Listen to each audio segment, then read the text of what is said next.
बस बस बस, अभी डॉक्टर डॉक्टर कहते हैं। तेरे पापा मेरे पापा डॉक्टर डॉक्टर डॉक्टर, कभी दो कभी तीन तीन तीन। तेरे पापा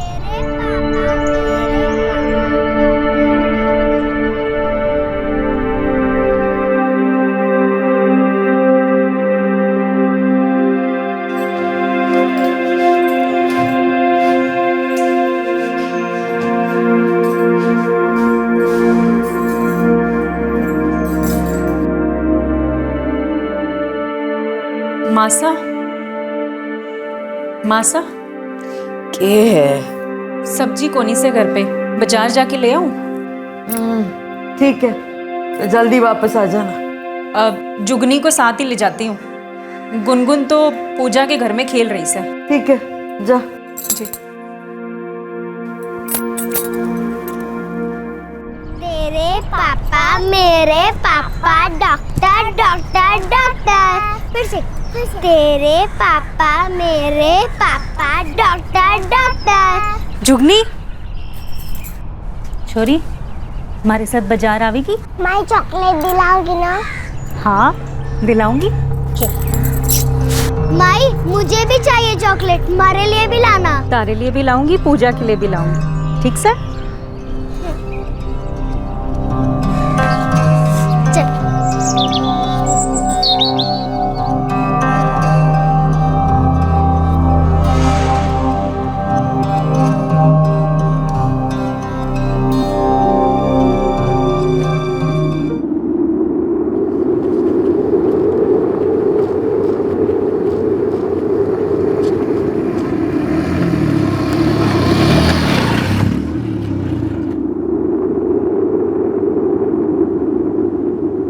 कौन सी चॉकलेट चाहिए तारे को? क्रिस्पी वाली।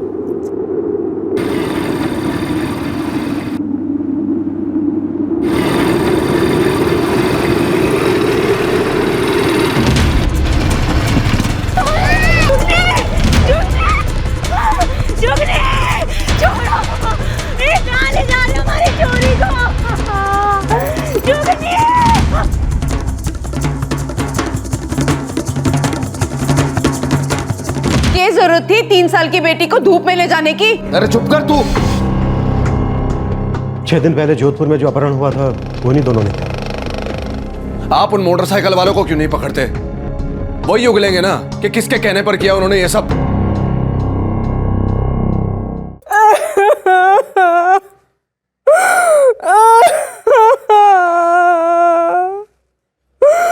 मारी चोरी।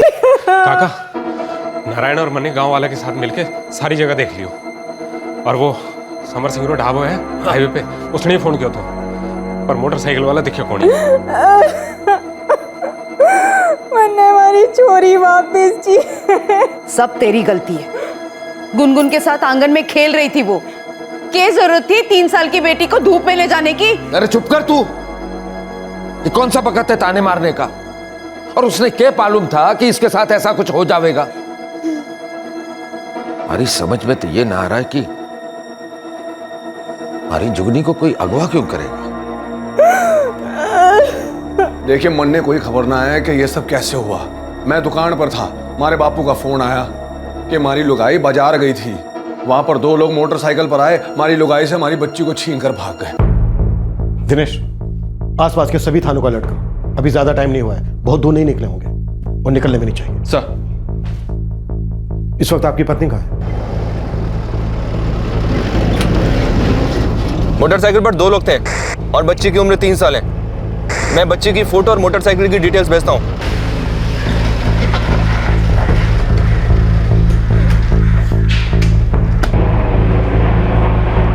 साहब, मन्ने ना पता कौन थे वो लोग। इस गांव के नहीं थे वो लोग?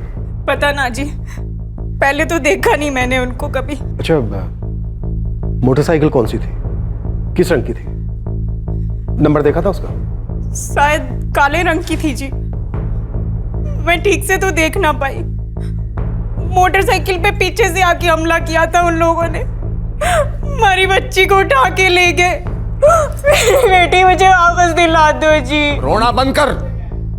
और सब कुछ साफ साफ बता साहब को। अरे साफ साफ बताएगी तभी समझ पाएंगे ना, तभी ढूंढ पाएंगे ना हमारी जुगनी को। बता। अरे क्या, अरे ममता क्या हो गया? जा रे। अरे क्या हो गया? छोरी उठा रे। अरे क्या क्या मुसीबत हुआ? हो गई? ममता, दिनेश, ममता, एम्बुलेंस बुलाओ फास्ट। अरे ममता, ममता, क्या हो गया?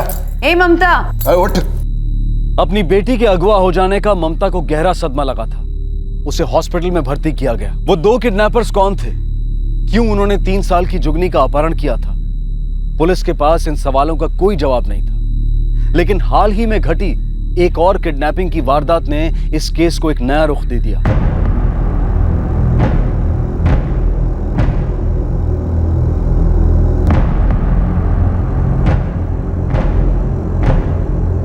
सर इस किडनैपिंग में कहीं इन दोनों का हाथ तो नहीं है? ये तो हमें ममता ही बताएगी।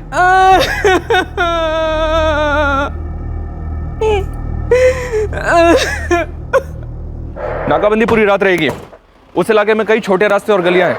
पेट्रोलिंग टीम से कहो कि राउंड लगाती रहे, और जैसे ही कोई लावारिस मोटरसाइकिल मिले तो तुरंत इन्फॉर्म करे।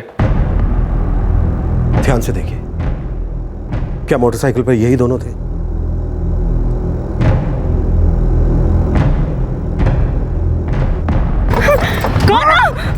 अरे छोड़ो छोड़ो, यही दोनों लोग थे।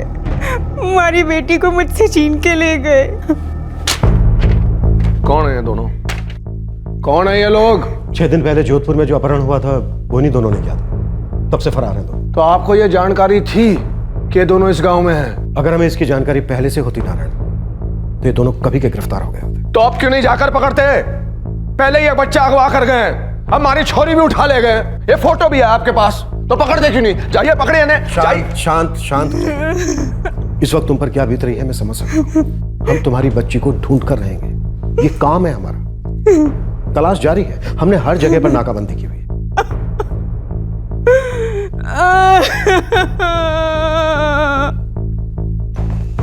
दिनेश, नाकाबंदी बढ़ाओ, पेट्रोलिंग टीम को काम पर लगाओ। वो जोधपुर से भागकर यहाँ तक आए हैं, यहाँ से बचकर जाने नहीं चाहिए। 2 बच्चों को अगवा कर चुके हैं। अगर ये बात फैली तो लोगों में डर फैलेगा। हमें जल्द से जल्द उन्हें गिरफ्तार करना होगा। अगर ये किडनैपिंग पैसों के लिए हुई है सर, फिर तो फिरौती के लिए कॉल जरूर आएगा। डिस्ट्रिक्ट हेडक्वार्टर से मदद लो। परिवार के सभी मेंबर्स के फोन मॉनिटर करो। फिरौती के लिए कॉल कभी भी आ सकता है। सर चलो। हमारी चोरी खटा होगी, हमारी चोरी।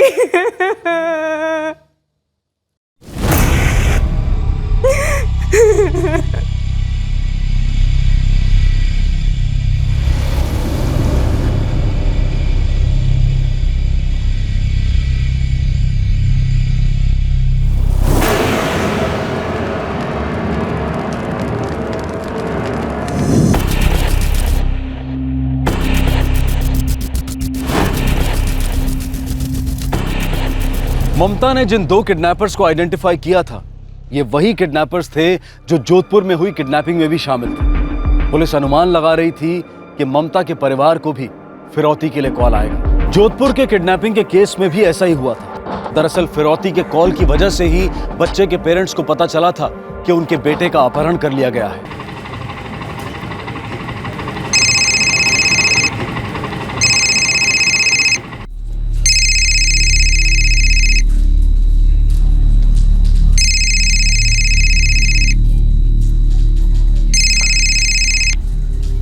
हेलो हेलो, कौन बोल रहा है? बैंक मैनेजर भाविन सिंघानिया बोल रहे हैं ना? हाँ बोल रहा हूँ। मैनेजर साहब 2 करोड़ रुपए चाहिए। कौन बोल रहा है? देखिए मजाक मत करिए, मैं इस समय बहुत बिजी हूँ। अच्छा आप बिजी हैं, पर मैं इस वक्त बिल्कुल फ्री हूँ। तो एक काम करता हूँ, आपके बेटे हर्ष की गर्दन काट कर फेंक देता हूँ। कहाँ फेंकूं? कौन बोल रहा है? क्यों बकवास कर रहे हैं आप? अच्छा आप इतनी जल्दी फ्री हो गए? 2 करोड़ रुपए का इंतजाम करो, और हाँ पुलिस और प्रेस को पता नहीं चलना चाहिए, वरना तुम्हारे बेटे हर्ष का अकाउंट हमेशा के लिए बंद हो जाएगा।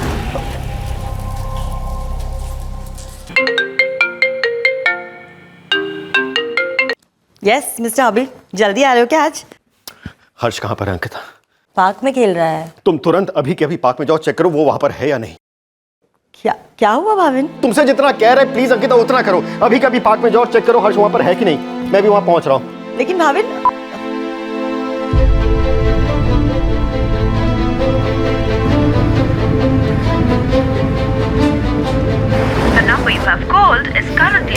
Switched off.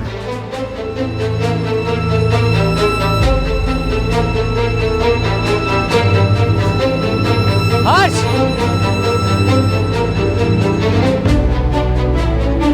सचिन, तूने हर्ष को कहीं देखा है क्या? हर्ष वो थोड़ी देर पहले हमारे साथ ही खेल रहा था। तो इसके बाद कहाँ गया कुछ पता? नहीं पता। पास करो। हर्ष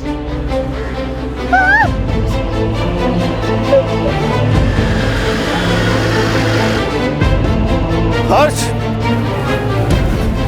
हर्ष! राहुल! राहुल! बेटा हर्ष कहाँ है? नहीं अंकल, मैं खुद उसे ढूंढ रहा हूँ। उसके फ्रेंड्स बता रहे थे कि कुछ देर पहले वो यहीं पे था। हाँ हाँ। उसके बाद कहाँ गया पता नहीं।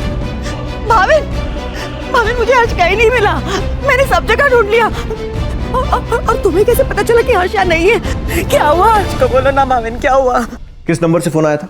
444-567-8898। लेकिन सर अभी स्विच ऑफ आ रहा है, मैंने बहुत बार ट्राई किया। आप बिल्कुल फिक्र मत कीजिए, हम लोग नंबर ट्रेस करेंगे, पता चल जाएगा कि किसने कॉल किया है। आपके पास हर्ष की कोई रीसेंट फोटो होगी? हाँ, एक मिनट। सब प्लीज हमारे हर्ष को ढूंढ दीजिए सब प्लीज। आप बिल्कुल चिंता मत कीजिए, हम अभी सर्च ऑपरेशन शुरू करेंगे। शिवशंकर, इसका प्रिंट आउट निकालो और हर थाने पहुंचा दो, फास्ट।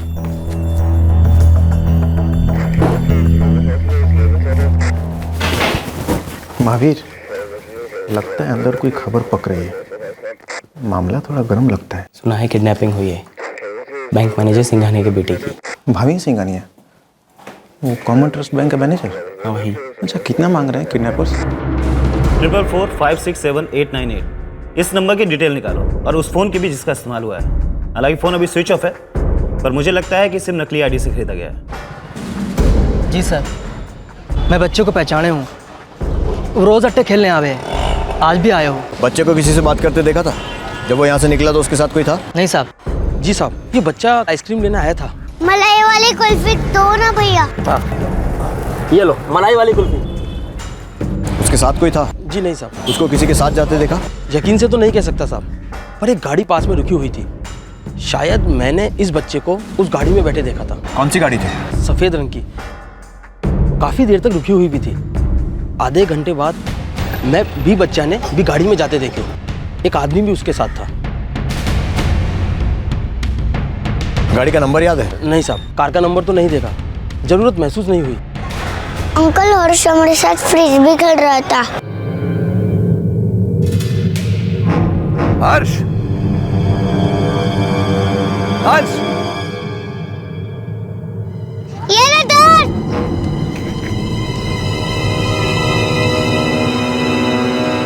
बेटा, आप में से किसी ने भी उन अंकल का चेहरा नहीं देखा जो हर्ष को लेकर गए? नहीं अंकल, हम लोग ने उनका फेस नहीं देखा। हम लोग गेम में थे और फिर हर्ष वापस भी नहीं आए खेलने के लिए।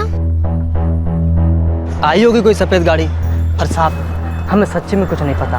अब साहब, यहाँ तो घड़ी सारी गाड़ी पार्क हो गए हैं, और साहब हमने नहीं देखा हर्ष बाबा को किसी भी गाड़ी में जाते हुए। नहीं देखा का मतलब क्या है? आने जाने वाले लोगों पर नजर रखना ही काम है ना तुम्हारा? माफ़ कर दो साहब, गलती हो गई, पर उसको कोई जबरन नहीं ले जा रहा था। अगर कोई ले जाता तो मुझे जरूर पता चलता, पर ऐसा कुछ नहीं हुआ। हर्ष की किडनैपिंग के संदिग्ध की पहचान पुलिस को हो गई थी, जो इस वक्त फरार थे। उनके फोटोज आसपास के सभी पुलिस स्टेशन में सर्कुलेट कर दिए गए थे। उसी फोटो को देखकर ममता ने इस बात की पुष्टि की थी कि उसकी बेटी जुगनी को अगवा करने वाले किडनैपर्स भी वही हैं। ऑफिसर, जिन दो किडनैपर्स की आपको तलाश है, उन्होंने यहाँ जैसलमेर के एक गांव में एक और किडनैपिंग की है। बच्ची की मां ने फोटो देखकर कंफर्म किया है कि यही दोनों थे। इंस्पेक्टर, बात थोड़ी अजीब सी है। शैलेश कौशिक इस केस का मेन सस्पेक्ट है, लेकिन इन्वेस्टिगेशन से हमें पता चला कि उसका भाई राजेश कौशिक 4 साल से अंडरग्राउंड था। कई सारे फ्रॉड केसेस दर्ज हैं उसके नाम। अचानक से वो बाहर आता है और दोनों भाई मिलकर यहाँ जोधपुर में हर्ष को किडनैप करते हैं और उसके 6 दिन बाद ही एक और बच्ची उठाते हैं, वो भी जैसलमेर से। कहीं कोई रैकेट तो नहीं चला रहे? आपके शहर से उन्होंने 8 साल के एक बच्चे को किडनैप किया और यहाँ से 3 साल के एक बच्चे को। उन दोनों भाइयों को जल्द से जल्द पकड़ना होगा इंस्पेक्टर। जो गलती हमसे हुई वो आपसे ना हो, इसके लिए आपको मुस्तैदी से काम लेना होगा। ममता बेटी, हिम्मत रख, जुगनी आ जाएगी, कुछ ना होएगा उसे। गलती तारी से ममता, क्या जरूरत थी उसे साथ ले जाने की? समझण जी, ममता को क्या पता था कि ऐसा भी कुछ हो जाएगा? ठीक है, मैं चुप ही रहती हूँ। दुख तो इस अकेली कोई से, जुगनी मारी कोई लगती ना से। नहीं बापू, कोई फोन नहीं आया है, पुलिस को भी कुछ नहीं पता चला है। नारायण बेटा, कहीं ये सूर्यकांत और नीरज की साजिश तो ना है? तन्ने क्या लागे? मरने भी यही ला गया बापू कि ये इन दोनों की मिली भगत है, पर जब तक पुलिस इन दोनों को पकड़ेगी नहीं तब तक नहीं पता चल जाएगा ना कि किसने किया ये कांड। जिस किसी ने भी किया बापू, मैं उसे ना छोड़ूंगा, जान से मार दूंगा मैं।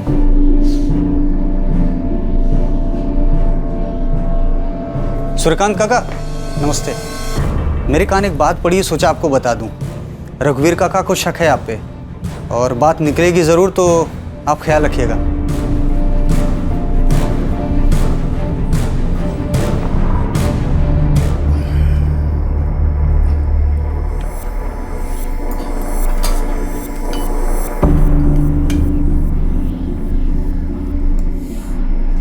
बापू साहब, एक बात कहनी थी मारे को। क्या बात है बेटा? आपको तो पता ही होगा कि रघुवीर काका सा की पोती जुगनी को कोई उठा ले गया। हाँ सुना मैंने, और ये भी सुना है कि रघुवीर मौके का फायदा उठाकर हमें फंसाने की कोशिश कर रहा है। करने दो उसे जो करना है। तुझा रोटी ले आ।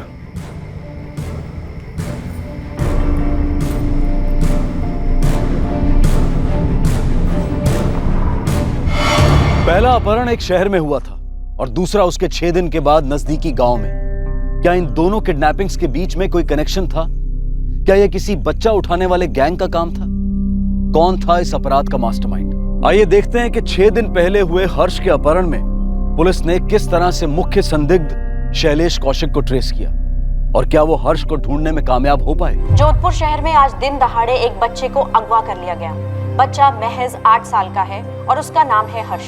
हमारे सूत्रों से पता चला है कि बच्चे के पिता एक प्रतिष्ठित बैंक में मैनेजर के पद पर हैं और अपहरणकर्ताओं ने उनसे 2 करोड़ रुपए की मांग की है। पुलिस अब तक इस मामले में कोई सुराग नहीं जुटा पाई है। चौहान ने खबर मीडिया तक कैसे पहुंची? पता नहीं सर, पर यह खबर हर न्यूज चैनल पे आ रही है कि मीडिया वाले भी सनसनी क्रिएट करने के चक्कर में केस की सीरियसनेस नहीं समझते। बहुत गलत हुआ है। इससे किडनैपर अलर्ट हो जाएगा और मुझे डर है कि कहीं बच्चे को कुछ नुकसान ना पहुंचे।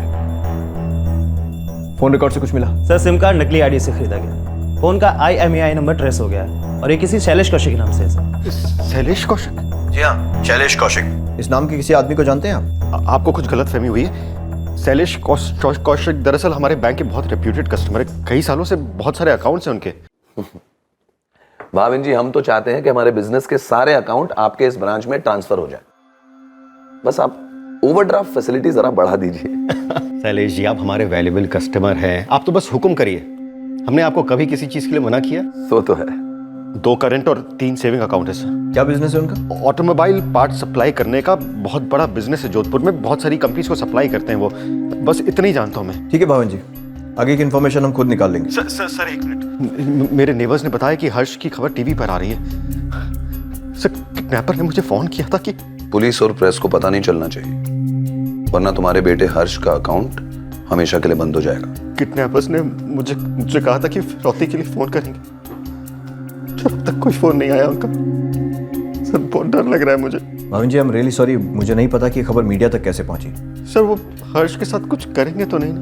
अब बिल्कुल फिक्र मत कीजिए, हम हर्ष को जल्द से जल्द ढूंढ निकालेंगे।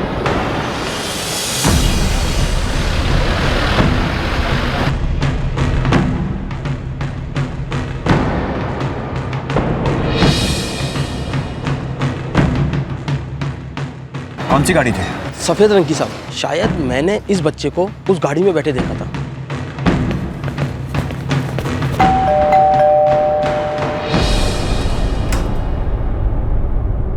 शैलेश कौशिक? जी हाँ, मेरे हस्बैंड हैं। घर में है वो? नहीं, वो तो आज मुंबई के लिए निकल गए। कब? ये कोई 2 घंटे पहले। कैसे गए? गाड़ी तो यहीं खड़ी है। मतलब ये बाइक और ये सफेद गाड़ी आपकी है ना? जी हाँ, लेकिन वो कैब से गए हैं एयरपोर्ट तक, फिर वहाँ से मुंबई के लिए फ्लाइट है उनकी। आज 4 बजे के आसपास वो ये सफेद गाड़ी लेकर कहीं गए थे? जी हाँ, ऑफिस तो इसी गाड़ी से जाते हैं। उनका नंबर दीजिए। बाय द वे, वो किस फ्लाइट से मुंबई गए? बात क्या है इंस्पेक्टर साहब, आप लोग इतने सवाल क्यों पूछ रहे हैं? सर ये शैलेश कौशिक का फोन अभी भी स्विच ऑफ है। शायद फ्लाइट में होगा। नहीं सर, मैंने एयरपोर्ट अथॉरिटी से पता किया था। उनके हिसाब से मुंबई जाने वाली आखिरी फ्लाइट 8:50 पर। उनकी किसी भी फ्लाइट में शैलेश कौशिक के नाम की कोई बुकिंग थी नहीं। संजय, ये शैलेश का कैरेक्टर भाविन को जितना बेदाग लग रहा है उतना शायद है नहीं। खबरियों से कहो इसकी हिस्ट्री निकालने को सर, और इसके घर पर भी नजर रखने को कहो। या तो ये शैलेश अपनी बीवी से झूठ बोलता आया है या फिर इसकी बीवी हमसे झूठ बोल रही है।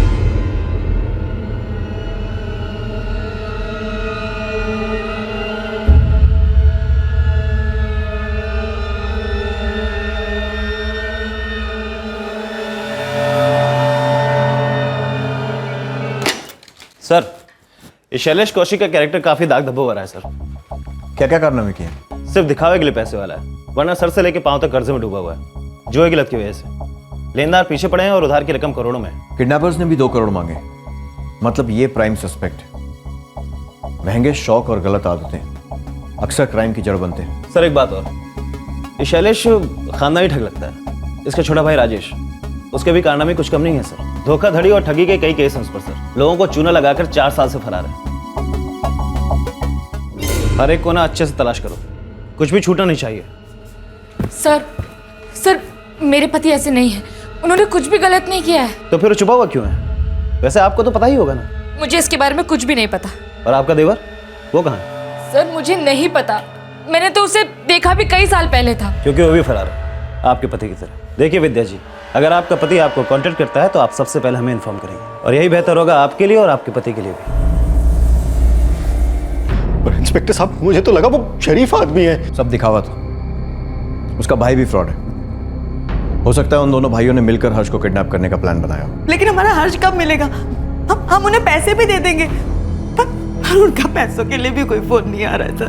देखिए, आप फिक्र मत कीजिए, हम लोग पूरी कोशिश कर रहे हैं शैलेश और राजेश को ट्रेस करने की। जैसे ही वो दोनों हाथ लगे, हर्ष भी जरूर मिल जाएगा।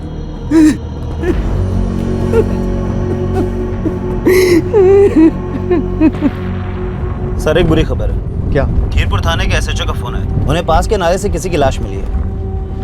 किसकी? सर ये कोई 8-9 साल के बच्चे की लाश।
सर पूरी रात हाईवे पर छानबीन की, छोटे बड़े रास्ते भी छान मारी पेट्रोलिंग टीम ने, लेकिन शैलेश कौशिक और राजेश कौशिक का कहीं कोई पता नहीं चला। और ना ही फिरौती के लिए कॉल आया अभी तक। जी हाँ सर। लेकिन बड़ी अजीब बात है, जोधपुर वाले केस में फिरौती के लिए तुरंत कॉल आया था सर, लेकिन यहां पूरा दिन बीत गया है और अभी तक कोई कॉल नहीं आया। चल क्या रहा है इनके दिमाग में? चाहते क्या है?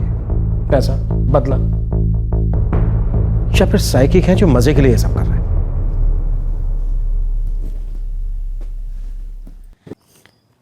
जमाईसा, अभी भी ममता कमजोर से, ध्यान रखिएगा। आप कहना क्या चाहते हो मासा?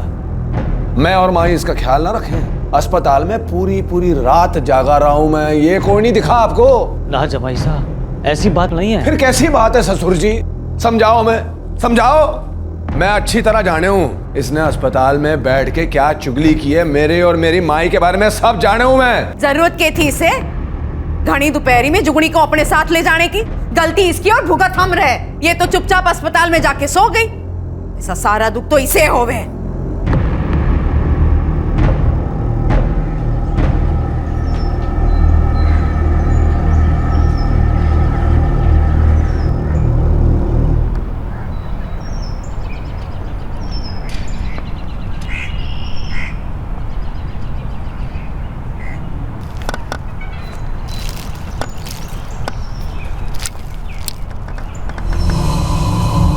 जुगनी को भी गला घोट कर मारा गया और उसकी लाश अगले दिन झाड़ियों में मिली। अच्छा ऑफिसर, इन दोनों वारदातों में कोई कनेक्शन हो सकता है क्या? इंस्पेक्टर, इस बारे में तो उनके परिवार वाले ही कुछ बता सकते हैं। नहीं सर, मैं किसी रघुवीर नारायण या ममता परमार को नहीं जानता। एक्चुअली जैसलमेर में हमारे कोई रिलेटिव नहीं है। पर आप ये सब मुझसे क्यों पूछ रहे हैं? क्योंकि किडनैपिंग का एक और केस सामने आया है जिसमें 3 साल की बच्ची को मार दिया गया है। क्या इसमें भी शैलेश कौशिक और राजेश कौशिक कहाँ थे? भविन सिंघानिया, जोधपुर से ना, मैं कौन है जानू? वो कॉमन ट्रस्ट बैंक में मैनेजर है। बोलिया ना साहब, मन ने कुछ ना मालूम। इंस्पेक्टर, अगर आपने उन दोनों को ढूंढ के ना निकाला तो मैं खुद ढूंढूंगा उन दोनों को और मैं खुद दोनों को जान से मार दूंगा। कानून उन्हें सजा देगा, तुम नहीं। सजा हमें मिल रही है इंस्पेक्टर, हमें। 2 बच्चे बलि चढ़ चुके हैं और कितने बच्चों के बलि चढ़ने का इंतजार करोगे? अरे कब तक पकड़ोगे उन्हें? कोई मुहूर्त निकाला है क्या? देखिए, हम हमारा काम कर रहे हैं और पूरी ईमानदारी के साथ कर रहे हैं। आप लोग चिंता मत कीजिए, वो दोनों बहुत जल्द हमारी गिरफ्त में होंगे। सर, मैं कितनी बार कहूं कि मैं नहीं जानती मेरे पति और देवर कहाँ हैं। मैंने भी पता लगाने की कोशिश की पर वो नहीं मिले। तो और कहां छुप सकते हैं वो? हमने उनके गांव बाड़मेर में उनके माँ बाप से भी बात की है। उनके पास भी आप जैसा ही जवाब है कि उन्हें कुछ नहीं मालूम। आपके पति और उसके भाई ने 2 खून किए हैं, 2 मासूम बच्चों के खून। नहीं सर, मेरे पति ऐसा कर ही नहीं सकते। मैं नहीं मानती। मैं भी नहीं मानता कि आपको अपने पति के बारे में कुछ भी नहीं मालूम है। जब तक वो दोनों हमारे हाथ नहीं लगते हम चैन से नहीं बैठेंगे। और यकीन मानिए, आपको भी चैन से नहीं बैठने देंगे। तो आपके लिए बेहतर यही होगा कि आप हमारी मदद करें ताकि हम उन दोनों को किसी और मासूम की जान लेने से रोक सकें। सर, जोधपुर से इंस्पेक्टर राठौड़ का फोन आया था। उनका कहना है कि हर्ष का परिवार भी जुगनी के परिवार को बिल्कुल नहीं जानता। एक ही हफ्ते में 2-2 किडनैपिंग और 2-2 हत्याएं होती हैं और किडनैपर्स को एक भी पैसा नहीं मिलता। आखिर मकसद क्या था उनका? सर, जोधपुर वाले केस में उन लोगों ने फिरौती मांगी थी, लेकिन इस केस में ममता को फिरौती का कोई कॉल नहीं आया। कहीं ऐसा तो नहीं कि ये दोनों वारदातें अलग अलग हों और कोइंसिडेंटली आपस में जुड़ रही हैं? सोचने वाली बात यह है कि एक जैसी 2 वारदातों में किडनैपर्स एक कैसे हो सकते हैं? उन्होंने हर्ष को किडनैप किया, ठीक उसके 6 दिन बाद उन्होंने जुगनी को किडनैप किया, फिर दोनों को लगभग एक ही जैसे तरीके से मार डाला। नहीं दिनेश, कुछ ना कुछ कनेक्शन तो जरूर है और ये उन दोनों के गिरफ्तार होने के बाद हमें पता चला। मैं क्या कह रहा हूँ सुमित्रा, तू जाके मिला उन्हें। मैं जाऊंगा तो बेकार में बात बिगड़ जाएगी। और वैसे भी उस नारायण को बात करने की कोई तमीज ना है। जैसा आप बोले।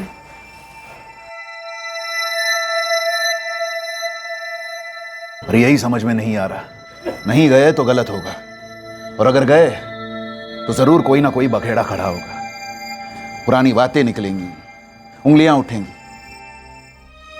सिंघानिया और परमार के बीच का कोई कनेक्शन तो नहीं मिला साहब, लेकिन ये अपने रघुवीर की दुश्मनी जरूर थी। दुश्मनी किससे थी? अपने दूर के 2 रिश्तेदारों के साथ। रिश्ते में भाई लगे हैं उसके और दोनों उसी गांव के हैं। नाम क्या है? एक तो है सूर्यकांत भंडारी और दूसरा है नीरज परमार। रघुवीर के साथ तो इनकी दुश्मनी समझ में आती है, पर ये जोधपुर वाले ब्रांच मैनेजर के साथ इनका कोई लेना देना है क्या? अब तक इसका तो कुछ पता नहीं चला साहब। तो पता कर, और ये भी पता कर कि शैलेश और राजेश का रघुवीर के परिवार के साथ कोई रिश्ता था क्या? करता हूँ कुछ।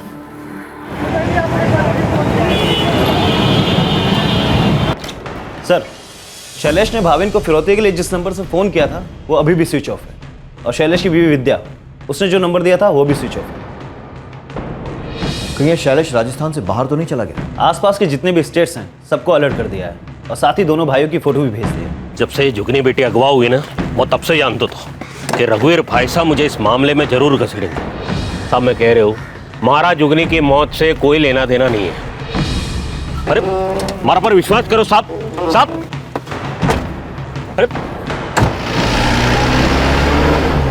सर, उस झगड़े को तो पूरा साल बीत गया। तब गुस्सा था, अगर ऐसा ही कुछ करना होता तो तभी कर देते, इतना इंतजार थोड़ी करते।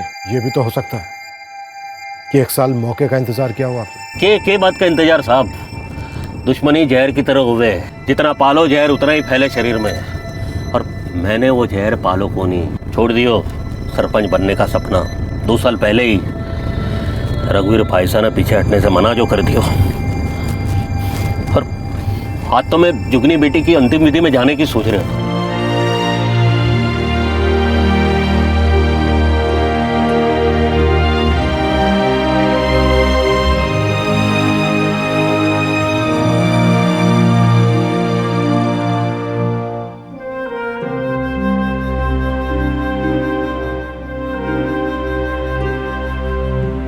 दो साल पहले हुए सरपंच पद के चुनाव में रघुवीर एक मजबूत उम्मीदवार था और उसे चुनौती देने खड़ा हुआ था उसका मौसेरा भाई सूर्यकांत।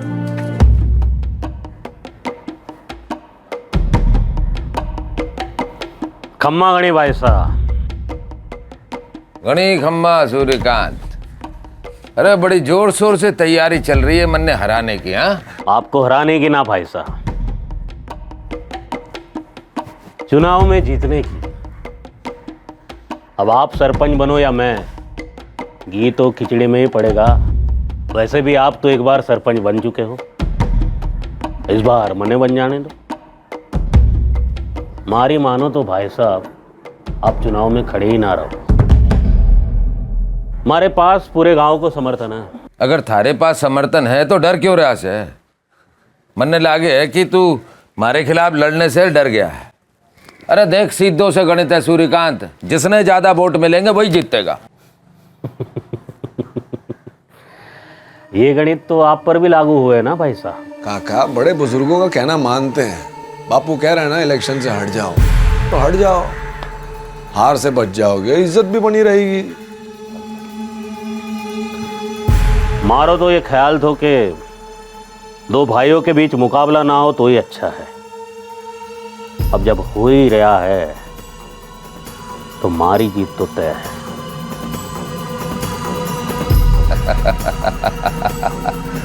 विनती से बात न बनी तो धमकी दे रहा से। मुकाबले में सुलह की बात जो करे सूर्यकांत पहले, वो कमजोर हो गए जो तू है। कर ले जो तैयारी करनी है तन्ने, हारने वाला तो तू है। आशीर्वाद देते जाओ काका। ये 2 साल पहले की बात, वो इलेक्शन हार गया था। अब घर की बात घर में खत्म हो सकती थी, लेकिन रघुवीर भाई साहब ने उसे खत्म होने नहीं दी। जीत के बाद बाप बेटों ने मारा खूब मजाक उड़ाया। उन्हें बहुत गुस्सा आया, पर मैं गुस्सा पी गया। छोड़ दिया सरपंच बनने का सपना। फिर उसके बाद कभी चुनाव नहीं लड़ो। क्या हासिल हो जाता मन ने? उसकी पोती को अगवा करा के या उसे मरवा के 2 साल पहले की भड़ास बच्चे के खून से बुझाऊं? अतरो कठोर मोह कौन है साहब? मन ने ना पता किसने निकाली है अपनी भड़ास, पर किसी ने तो निकाली अपनी भड़ास मारी 3 साल की बच्ची की जान लेके।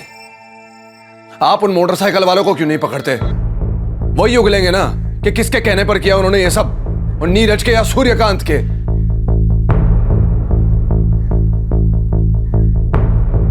कौन सा बदला और कैसा बदला? जमीन मेरे और रघुवीर के बापू ने मिलकर खरीदी थी। हिस्सेदारी का मामला था, भाइयों की आपस की बात थी। हर दूसरे घर में जमीन को लेकर झगड़े तो होते ही रहते हैं। जमीन दोनों ने मिलकर खरीदी थी, लेकिन मालिक सिर्फ वो था। तो जाहिर सी बात है ये बात आपको अच्छी तो लगती नहीं होगी, क्योंकि रघुवीर अपनी मनमानी करता था। मनमानी ना साहब, सीना चोरी। नहीं, ये बात एकदम गलत है काका। न 70% आपको और 30% हमारा। नहीं, यूं कहाँ के इंसाफ है भाई? इसमें गलत क्या है? तुम करते क्या हो? सिर्फ मजदूरी, बाकी बीज, खाद, कीड़े मारने की दवा, ये सारा खर्चा हम उठाते हैं। जब पैसा हमने लगाया तो मुनाफा भी हमारा ही होगा ना। तुम्हें खेत में सिर्फ हल जोतना है और जमीन में तुम्हारा हिस्सा है 10%। ये तो बापू का दिल बड़ो है, इसलिए 30% दे रहे हैं राजी राजी। भीख कोनी। अरविंद भाई साहब, आप पंचायत के कामों में लगे रहते हो और नारायण आपके बाकी के धंधे संभालने में। सभी जाने हैं, हमारा बेटा और बहू बीज बोने से लेकर फसल काटने तक सारा काम करते हैं और हमें सिर्फ 30%। हमें तो बराबर का हिस्सा चाहिए। मारे से बराबरी कर रहे मारे से तन्ने क्या लागे कि तुम्हारे खेत न जोतेगा तो हमारी जमीन बंजर हो जाएगी। अरे 2-4 मजदूर लगा देंगे तो सारा काम हो जाएगा, समझा। जो काम थोड़ी सी मजदूरी में हो सके ना, उसके लिए तन्ने हिस्सा दे रहे से, और तू लालच कर रहे है। चल नारायण, हम भी जमीन के मालिक थे, पर वो हमें मजदूर समझता था। हमारी भी मजबूरी थी जो हम सह रहे थे। पहले वो सीनाजोरी कर रहा था और अगले साल सीनाजोरी आपने की। सारा मुनाफा खुद रख लिया, उसे उसका हिस्सा दिया ही नहीं।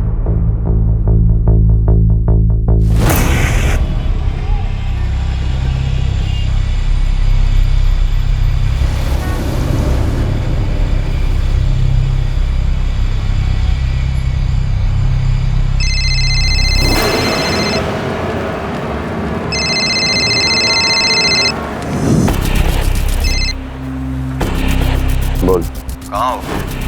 नहीं बता सकता। जेल के डर से यहाँ छुपे हुए हैं, लेकिन ये जिंदगी भी तो जेल जैसी है। कब तक यूं बंजारों की तरह भटकेंगे? अरे वक्त तो लगेगा ना, इस वक्त गर्मी थोड़ी ज्यादा है। नवंबर में इतनी गर्मी तुम्हारी वजह से झेलनी पड़ रही है। सब तुम्हारा किया धराई है, मैं खामखा फंस गया। ऐसा मिला नहीं, सिर्फ कांड हो गया। तुम अपने आप पर काबू रखो, इतना फड़फड़ाओगे ना तो सरकारी पिंजरे में जाओगे। मामला थोड़ा ठंडा होने दो, फिर कुछ करते हैं।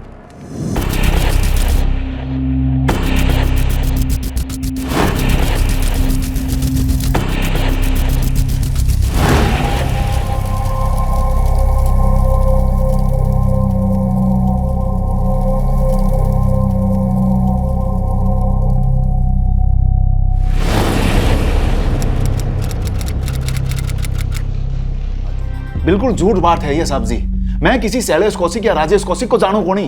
अपने बेटे को तो जानते हो ना? कहाँ है वो इस वक्त? दिल्ली गया है वो, 10 दिन हो गए उसे गए। दिल्ली क्यों? खेत का काम छोड़ने के बाद अरविंद ने ट्रांसपोर्ट का काम शुरू किया। अब उसी सिलसिले में किसी पार्टी से मिलने गया है वो। जोधपुर से जिस बच्चे को उठाया गया उसे भी 10 ही दिन हुए। कहीं ऐसा तो नहीं है कि इन दोनों हत्याओं में आपका बेटा शामिल है और अब फरार है? कोई फरार वरार नहीं है वो। दोनों बातों को अगर 10 दिन हुए तो क्या हुआ? हमारे छोरे ने कुछ नहीं किया है। तो ठीक है, आप अपने बेटे का 10 अंकों वाला मोबाइल नंबर घुमाइए, बुलाइए उसको वापस। जो भी सच है पता चल जाएगा।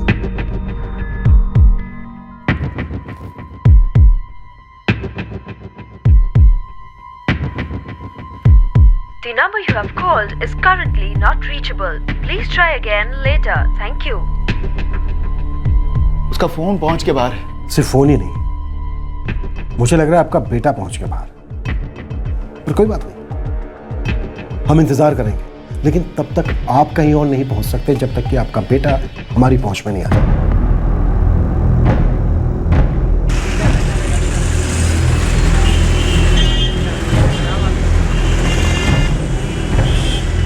साहब, इस आदमी का तो पता नहीं, लेकिन हाँ, इस आदमी को देखा है मैंने। 4 साल से इसी शहर में, ठिकाने बदलने के साथ साथ नाम भी बदल देता है। किसी समीर शर्मा के नाम से रहता था, एक किराए के फ्लैट में, लेकिन जब से शहर में इसका फोटो घुमा है वापस से छूमंतर हो गया। थोड़े थोड़े दिन में लॉज बदल देता है, लेकिन है इसी शहर में। पता लगाओ कहाँ छुपा है। सारे लॉजेस छान मारो, इससे पहले कि किसी और को अपना शिकार बनाए। हमें पकड़ना है उन्हें। सर, शैलेश कौशिक का भाई राजेश इलाहाबाद में कहीं छुपा हुआ है और इलाहाबाद पुलिस का पूरा इन्फॉर्मेशन नेटवर्क उसके पीछे लगा हुआ है। गुड। अगर एक भाई हाथ लग गया तो दूसरे को ढूंढना मुश्किल नहीं होगा।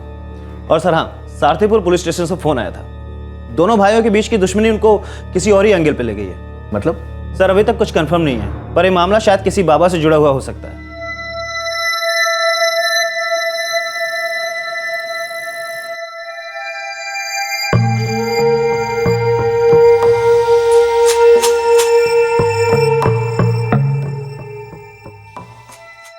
गोविंद, तेरी खबर पक्की है ना? ये एकदम पक्की है साहब।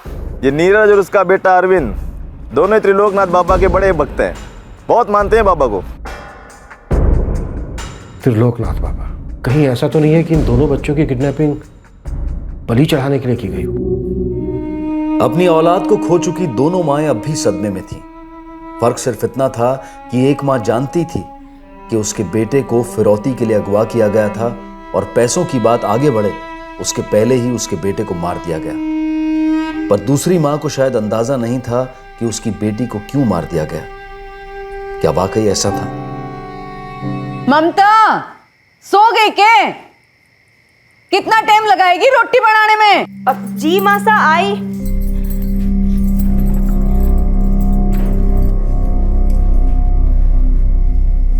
मासा एक रोटी बेलन में आधो घंटा लगे के? और लाई भी तो जली हुई रोटी। दूसरी ले आती हूँ मासा। अब और आधा घंटा राह देखू के तेरी? लाती हूँ। ओ ममता, बापू और मेरी थाली दोनों में रोटी ना है। तो जल्दी हाथ चला वरना मेरा हाथ चल जाएगा, समझी?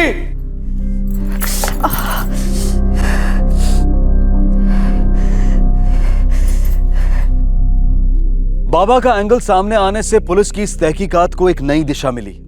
क्या दोनों बच्चों हर्ष और जुगनी के अपहरण और हत्या का मानव बलि जैसी अमानवीय प्रथा से कोई लेना देना था?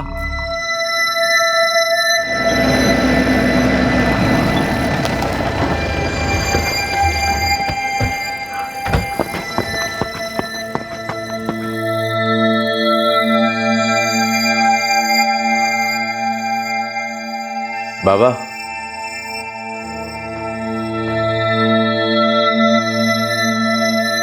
क्या चाहिए आपको?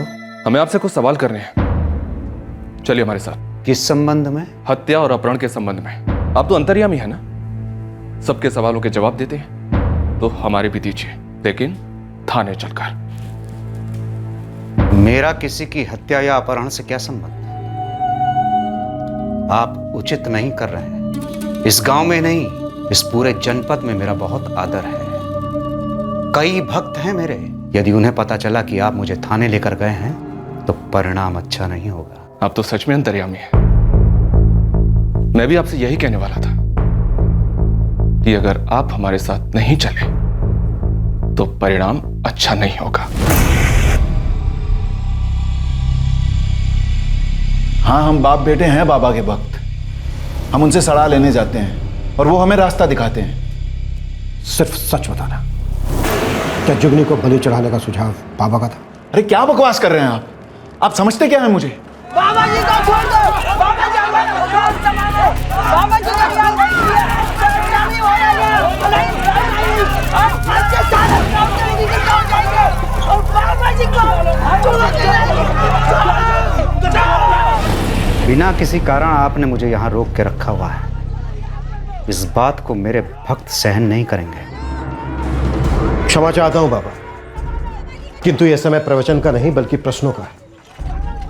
और मेरे प्रश्न ये है, क्या नीरज परमार और उसका बेटा अरविंद परमार आपके भक्त हैं? आपसे मिलने आते हैं? जी हाँ, मुझसे मार्गदर्शन लेने के लिए आते हैं। मैं तो संत आदमी हूं। बाहर उमड़ी भीड़ को देखकर आप अनुमान लगा सकते हैं। भक्तों को पूजा पाठ और भगवान में आस्था रखने के उपदेश देता हूँ। यदि आपको संदेह है कि उन्होंने मेरे मार्गदर्शन में कोई बलि विधि का प्रयोग किया है तो आपकी धारणा मिथ्या है। वे तो अपने परिवहन के व्यापार में आ रही समस्याओं का समाधान पाने के लिए मेरे पास आते थे। समस्या तो उन्हें अपने भाइयों से भी थी बाबा। इस विषय में आपको लगा? इस विषय में मुझे कोई जानकारी नहीं।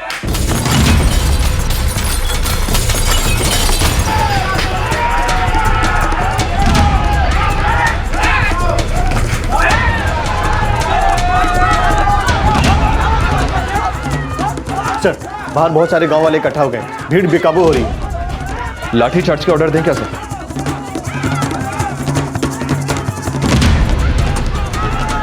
नहीं दिनेश, बाबा आप जा सकते हैं। बाहर आपके भक्त आपकी प्रतीक्षा कर रहे हैं। धन्यवाद। कम से कम एक बार आपसे भेंट अवश्य होगी। कल्याण हो।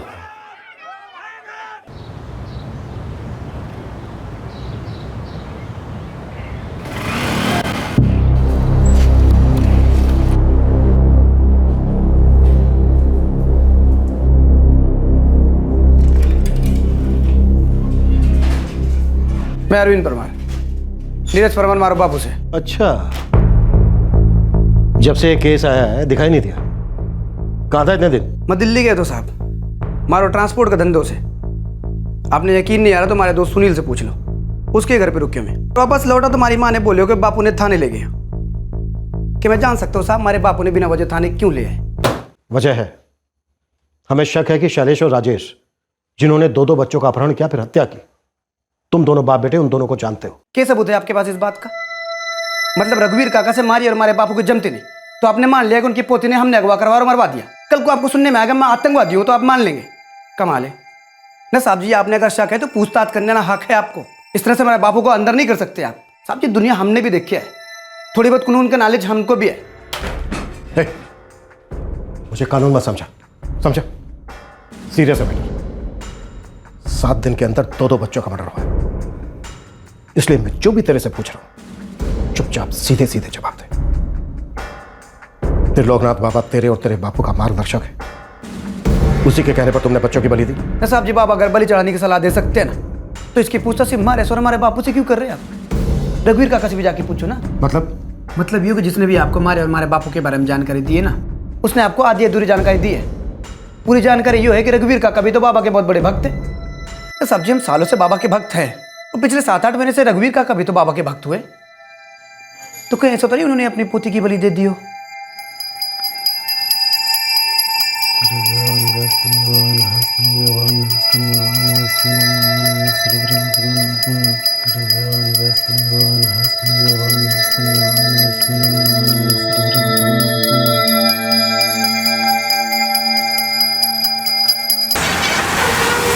वहां दूसरी ओर इलाहाबाद पुलिस राजेश कौशिक के ठिकाने के बहुत करीब पहुंच गई थी। इस केस का पहला संदिग्ध हाथ लगने को था।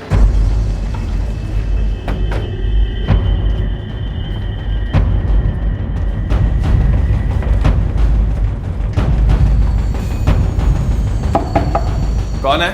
Sir room service.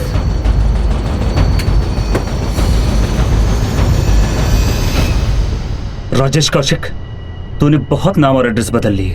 अब तेरा एक ही परमानेंट एड्रेस होगा, वो भी जेल। कहाँ है तेरा भाई शैलेश? बोल, कहाँ है शैलेश? अब तो मन ने पक्का यकीन हो गया है कि हमारी बेटी को अरविंद और उसके बापू नहीं मारा है।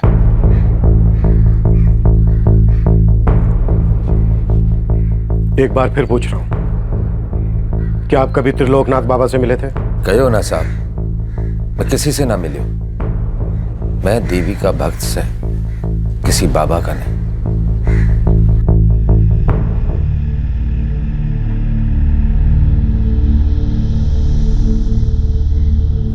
ममता, अरे कहाँ मर गई? देख क्या किया तूने ममता। ममता, देख दूध उबल रहा है, सब्जी चल रही, क्या कर रही है तू? तेरा बाप देता है पैसे दूध और सब्जी खरीदने के लिए, कल हुई पता नहीं ध्यान कहाँ रहता है।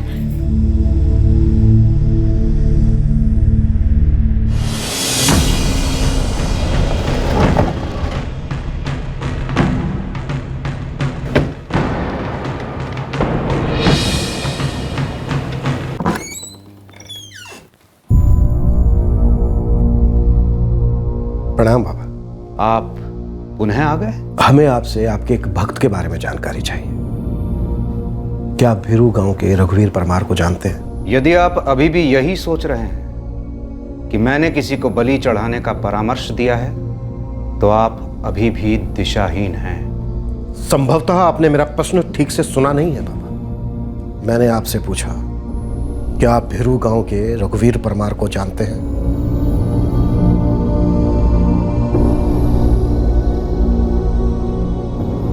जी नहीं, इस नाम के किसी व्यक्ति से परिचित नहीं हूं। वो 2 साल पहले तक भिरू गांव के सरपंच थे। हो सकता है कभी उनसे आपकी मुलाकात हुई हो। जी नहीं, कोई भेंट नहीं हुई।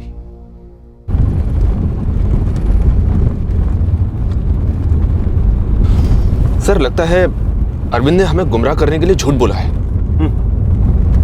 लगता तो ऐसा ही कुछ है।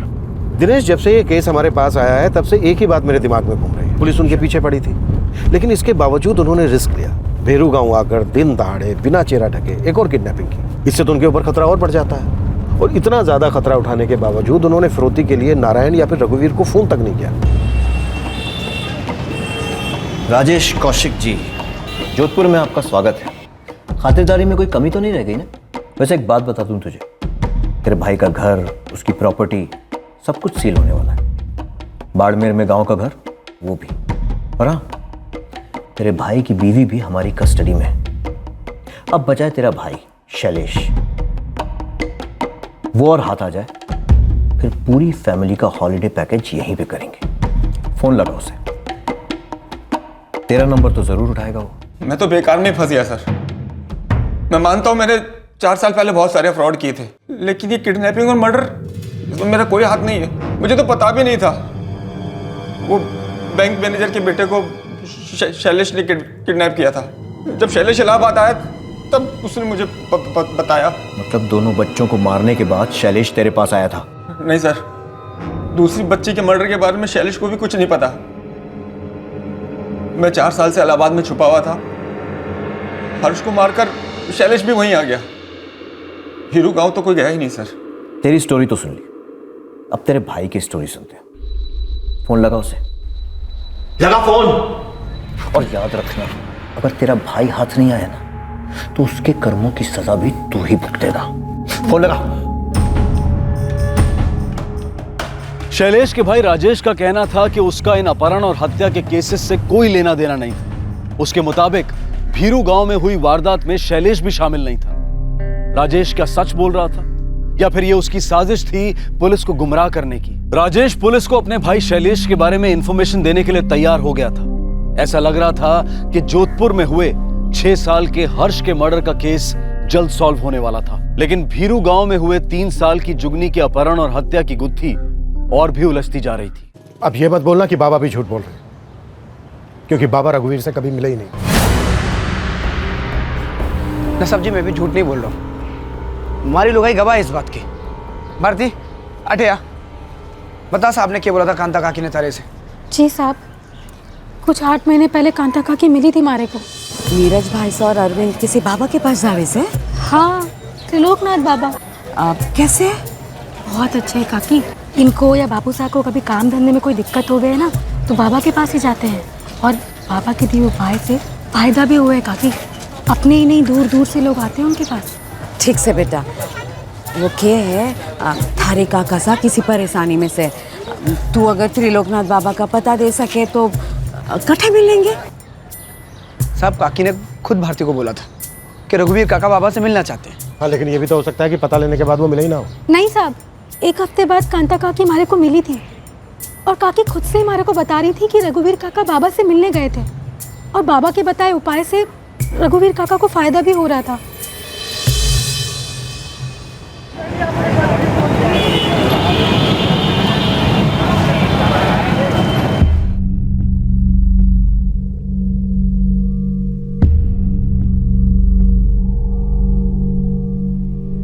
क्या बकवास कर रहा है तू? मामला भी ठंडा नहीं पड़ा है। पता है मुझे, ये बताने के लिए फोन किया तूने? मैंने कहा था ना इमरजेंसी होगी तभी फोन करना। कहीं पुलिस तुझ तक पहुंच तो नहीं गई? नहीं, लेकिन जल्दी पहुंच जाएगी और फिर तुझ तक भी। देख भाई, मेरी बात मान, दोनों सरेंडर कर देते हैं। बिना बात में 2 खून के इल्जाम है तेरे सर पर। तूने कहा उस बच्चे को मारा है और मैं तो बिना बात के ही फंस गया। हर्ष को तो तूने अकेले ने मारा था ना, और तेरे चक्कर में पुलिस ने मुझे भी वांटेड डिक्लेयर कर दिया है। तू रोना बंद कर, अपनी बारी भूल गया तू? याद नहीं तुझे जब सबके पैसे लेकर तू फरार हो गया था? तब इतने दिनों के लिए मैंने तुझे पाला था, सारे खर्चे मैंने किए थे। तब तो बहुत ऐश कर रहा था, तू मजे कर रहा था सचिन शर्मा बनके। मैंने सिर्फ फ्रॉड किए थे, तेरी तरह किसी को जान से नहीं मारा था। फिर भी मेरे सिर पर 2 खून के इल्जाम है और दोनों के दोनों गलत है। गलत इल्जाम मुझ पर भी लगा है। वो दूसरी बच्ची कौन है मैं जानता भी नहीं। इसीलिए तो कह रहा हूं भाई, सरेंडर कर देते हैं। कम से कम सर पे जो गलत इल्जाम है वो तो हट जाएंगे और हो सकता है सामने से अरेस्ट हो तो सजा भी कम हो जाए। मुझे ऐसा क्यों लग रहा है कि तू पुलिस के साथ है और मुझे पकड़वाने में उनकी मदद कर रहा है? राजेश, तूने मुझे धोखा दिया। मैंने भरोसा करके तुझे बताया कि मैं कहां, और तूने अपने भाई को धोखा दिया।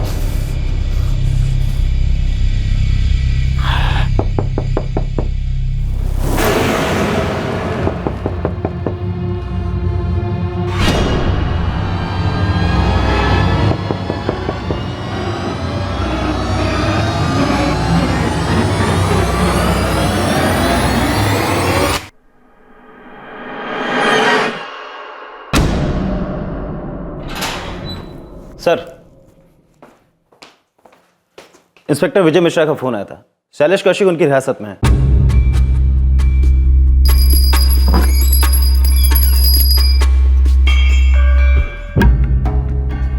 आप फिर से आ गए? क्या करें पापा, आना तो हम भी नहीं चाहते, पर ये केस घुमा फिरा के हमें आप ही के पास ले आता है। आपसे एक सहायता चाहिए पापा, आशा है आप मना तो नहीं करेंगे। मैंने कहा ना आपसे कि मैं संत आदमी हूं और सहायता करना मेरा स्वभाव है। पुलिस की सहायता करने में भी मुझे प्रसन्नता होती। पूछिए।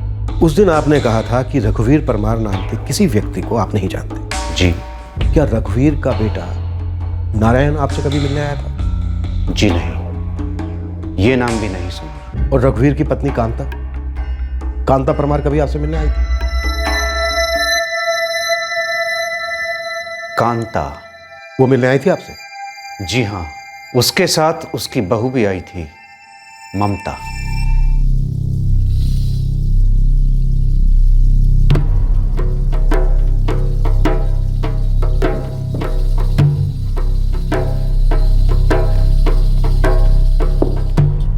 पता है शैलेश, अगर मैं पुलिस वाला नहीं होता ना, क्रिकेटर होता।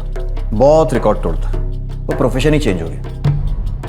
अब रिकॉर्ड नहीं है, हड्डियां टूटती हैं। 206 है ना, सारी की सारी तोड़ डालूंगा। फटाफट बोलना शुरू कर दे, बोल। वो बच्चा हर्ष, मैंने किडनैप किया था उसे।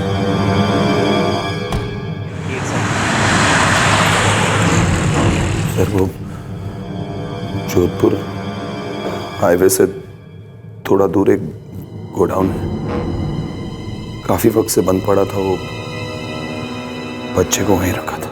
पूरे रास्ते हर्ष चुपचाप बैठा रहा, कोई सवाल नहीं किया उसने? नशे की दवा कोल्ड ड्रिंक में मिलाकर पिलाई थी उसे।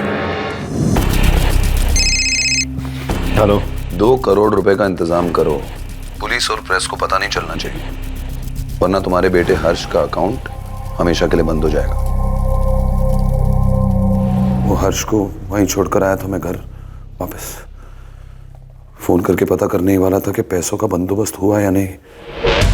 टीवी पर न्यूज़ देखी। जोधपुर शहर में आज दिन दहाड़े एक बच्चे को अगवा कर लिया गया। बच्चा महज 8 साल का है और उसका नाम है हर्ष।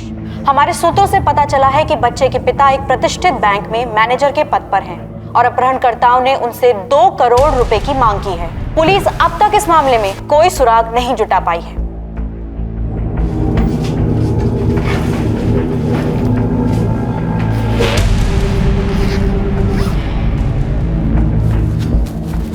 विद्या, मैं जा रहा हूँ। अरे, ये आप बैग लेके कहाँ चल दिए? अरे वो मुंबई जाना है, अर्जेंट मीटिंग है। मीटिंग? ऐसे अचानक? हमारे धंधे में ऐसा ही होता है। अच्छा मैं चलता हूँ, फ्लाइट मिस हो जाएगी। अच्छा, जा कैसे रहे हैं? टैक्सी मंगवाई है, बाहर मिल जाएगी। ठीक है। ओके। ओ, भाविन को मैं जानता था, बैंक का मैनेजर था। मुझे लगा वो आसानी से कर देगा 2 करोड़ का अरेंजमेंट। और कौन कौन था तेरे साथ? तेरा भाई या तेरी बीवी या फिर दोनों? नहीं सर, मेरे साथ कोई नहीं था। मेरे माँ बाप, भाई कोई नहीं था, सब मैंने किया। और भीरू गांव में जो 3 साल की बच्ची अगवा हुई थी, उसे तूने कैसे? नहीं साहब, भीरू गांव मैंने किसी को नहीं मारा। मैं आज तक भीरू गांव गया भी नहीं हूँ। मैं तो सीधा जोधपुर से इलाहाबाद चला गया था अपने भाई के पास। क्या बकवास है ये? अब ये क्या नया तमाशा शुरू किया आप लोगों ने? हैं? मेरी माई को क्यों घसीटा जा रहा है? चुप! अब अगर एक शब्द भी आगे बोला ना, तो यहां से घसीटते हुए पुलिस स्टेशन लेकर जाऊंगा। बहुत टाइम से तेरी बदतमीजियां बर्दाश्त कर रहा हूं, बस अब एक शब्द भी आगे नहीं। क्योंकि अब हमें लगने लगा है जुगनी की मौत में कहीं ना कहीं उसी के परिवार का कोई सदस्य शामिल है। अरे क्यों लेके जा रहे हैं? हमने क्या किया है? हाँ? वाह साहब जी वाह, हमारे घर की बच्ची मर गई और इल्जाम भी हमारे सर पे मर रहे हो। ऐसा कोई पहली बार नहीं हुआ है जब अपनों ने अपनों का खून बहाया, और न ही ये पहली बार हुआ है कि परिवार के किसी सदस्य ने अपने परिवार को बचाने के लिए झूठी कहानी मंडी ताकि पुलिस को गुमराह किया जा सके। हाँ जी संजय जी, कहिए। दिनेश जी, हर्ष का मर्डर और किडनैपिंग शैलेश ने किया है, वो भी अकेले। और जुगनी? जुगनी केस में दोनों भाइयों का कोई लेना देना नहीं है। मतलब? हो सकता है बच्ची की माँ को धोखा हुआ हो। हाँ, मैं लेके गई थी ममता को बाबा के पास, पर ये बात मैंने आपसे छुपाई तो ना है। पर बताई भी तो नहीं। हाँ, नहीं बताई। ये आपने मुझसे पूछो कौन ही, और बाबा के पास ले जाना पाप थोड़ी ना हुआ है। बिल्कुल पाप ना है कांता जी, पर बाबा ने हमें बताया आप अपनी बहू को क्यों लेकर गई थी उनके पास।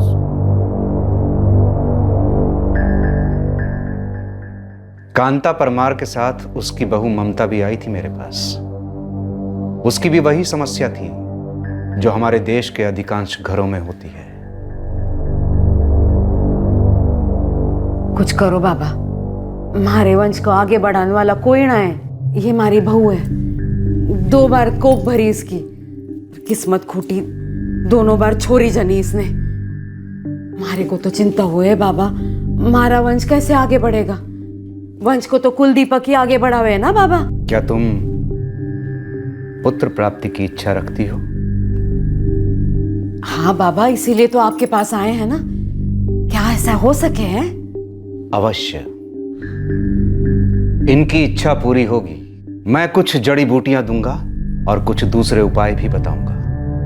कुछ दिन उपवास करना होगा और कुछ पूजा विधि भी करनी पड़ेगी, परंतु पूरी श्रद्धा के साथ। ये सब कर पाओगी तुम? हाँ बाबा, जो आप कहोगे वो करेगी। तुम्हारे पुत्र को भी कुछ करना पड़ेगा। जी बाबा, जो आप कहो। जिस जिस दिन तुम्हारी बहू ये विधि करेगी, उस रात को यदि संभोग होगा तो गर्भधारण भी शीघ्र होगा और पुत्र प्राप्ति के अवसर भी बढ़ जाएंगे। बाबा सही कह रहे हैं, इसीलिए गए थे उनके पास। इसमें गलत क्या है? बेटे की आस रखना पाप थोड़ी ना हुए। बिल्कुल ना, पर बेटे की आस में बेटी को बलि चढ़ा देना वो पाप है। बेटा चाहिए था आपको, हुई बेटी तो मार दिया बेटी को। क्या बकवास कर रहे हो आप साहब जी? हम क्यों मारेंगे अपनी छोरी को? हमने ना मारा उसे। हाँ, ये सच बात है कि दूसरी बार जब छोरी हुई तो नाराज थी मैं। मारना ही होता तो 6 साल पहले गुनगुन को ना मारते। 3 साल पहले जब जुगनी पैदा होती तभी मार डालते ना उसे। हाँ, बेटियों को जीने दिया आपने, इतनी ज्यादा दरियादिली दिखाई, क्यों दिखाई? इसका जवाब तो अब आपकी बहू ही देगी। क्या मतलब? मतलब ये कि इसने हमसे झूठ बोला था। शैलेश और राजेश कौशिक वो थे ही नहीं जिन्होंने जुगनी को अगवा किया था। पर फिर भी हमने जब उन दोनों की फोटो इसे दिखाई तो इसने तुरंत 1 सेकंड में उन्हें पहचान लिया। जी साहब, यही दोनों लोग थे। हमें लगता है कोई नहीं आया था मोटरसाइकिल, किसी ने किडनैप नहीं किया जुगनी को। क्यों? मैं सही कह रहा हूं ना ममता जी?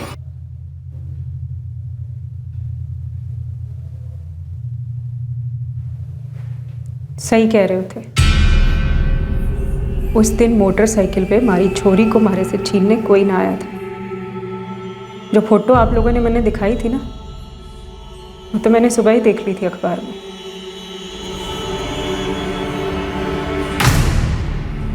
ये कह रही है तू ममता? वही कह रही हूँ जो कहना चाहिए, जो आज तक ना कह पाई। तारे से, तारे बेटे और मारे मरद नारायण परमार से, मारे पूजे ससुर जी रघुवीर परमार से कि सड़ चुकी थी मैं।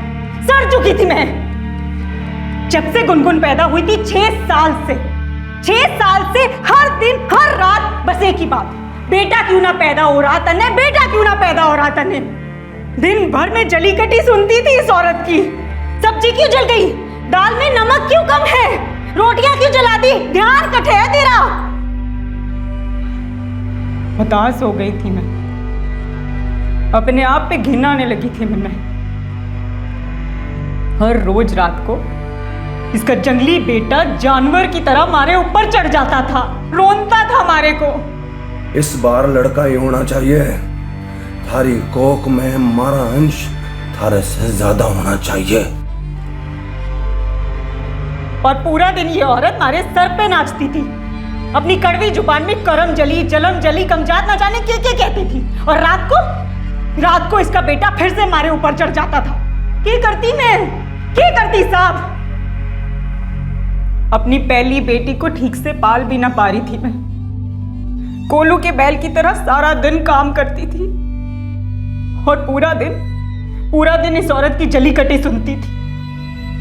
सब कुछ छोड़ छाड़ के मैं अपने मायके भी ना जा सकती थी।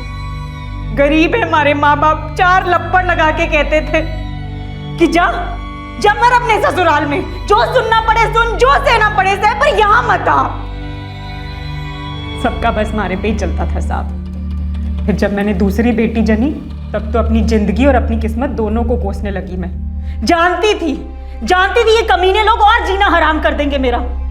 महापाप जो किया था मैंने बेटी जन के, किस्मत फूटी थी मेरी जो मैंने दूसरी भी बेटी जनी। मैं अपनी बेटियों को पालना चाहती थी साहब, ध्यान रखना चाहती थी उनका, पर ये लोग रखने ही ना देते थे। बस एक ही रट लगा रखी थी, बेटा चाहिए, बेटा चाहिए, बेटा चाहिए। कहां से लाती बेटा? बेटे के लिए मुझे बाबा के पास लेकर चले गए।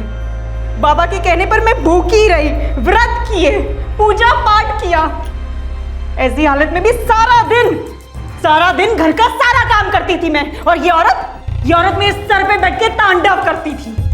और इसका बेटा हर रोज रात को जानवर की तरह चढ़ जाता था हमारे दिमाग और हमारे शरीर दोनों पे। पहले तो सवाल ये था साहब कि छोरा क्यों ना हो रहा, अब सवाल ये था कि बच्चा पैदा क्यों ना हो रहा।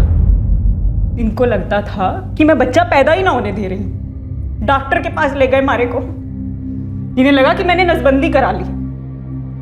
थे जानो मारे को बच्चा पैदा क्यों ना हो रहा था? जानो, क्योंकि मैं मर चुकी थी और कोई मरा हुआ इंसान किसी को जन्म ना देता।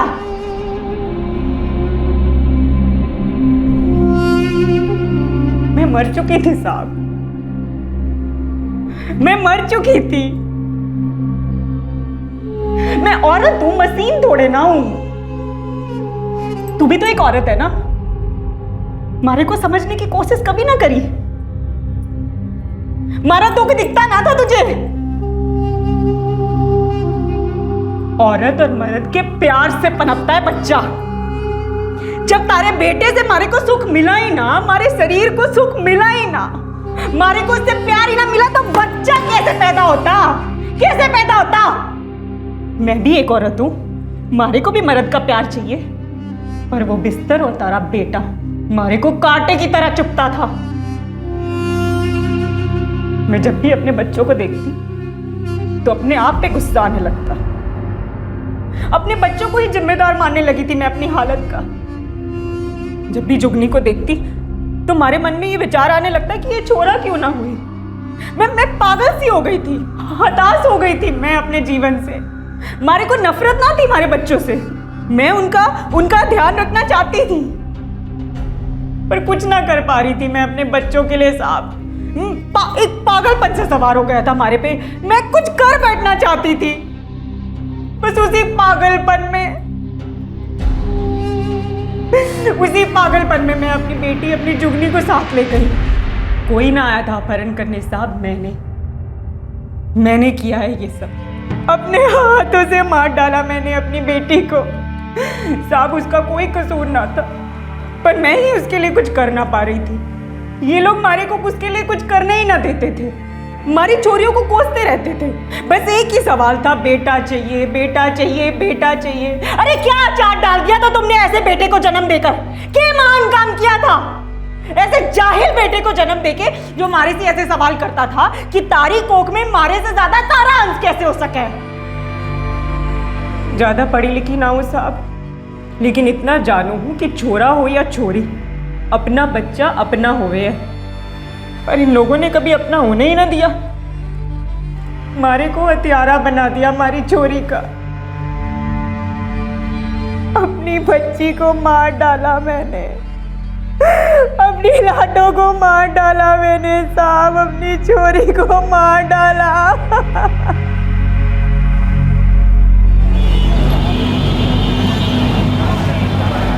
अफसोस की बात है चौधरी साहब, ना हम उस बच्चे को बचा पाए और ना आप उस मासूम बच्ची को। समझ में नहीं आ रहा है कि इस ममता पर हम गुस्सा करें या फिर रहम करें।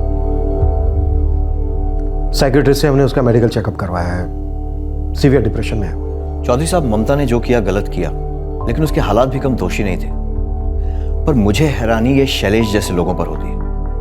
अपने कर्जे की परेशानी से पीछा छुड़ाने के लिए एक बच्चे को अगवा करने का प्लान बनाया और पकड़े जाने का डर लगा तो बच्चे का गला दबा दिया। जरा सी दया, जरा सा रहम, एक पल की झिझक भी नहीं हुई। पता नहीं इतनी बेरहमी, इतनी निर्दयता कहां से लाते हैं लोग।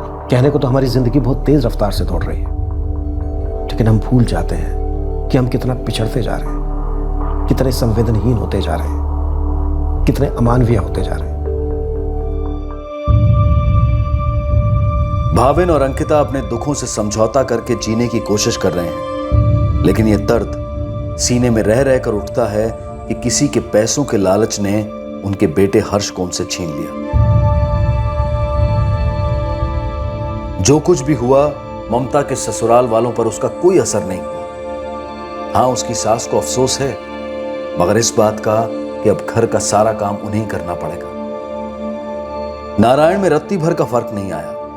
उसकी अकड़, उसकी सोच अब भी वैसी है। एकमात्र गुनगुन है जो दुखी है। उसके आंसू रोके नहीं रुकते। उसने अपनी छोटी बहन को खो दिया और अपनी मां को भी। महज 6 साल की उम्र में उसके लिए कठिन है इस हकीकत को मान पाना कि उसकी मां ने ही उसकी बहन की जान ले ली।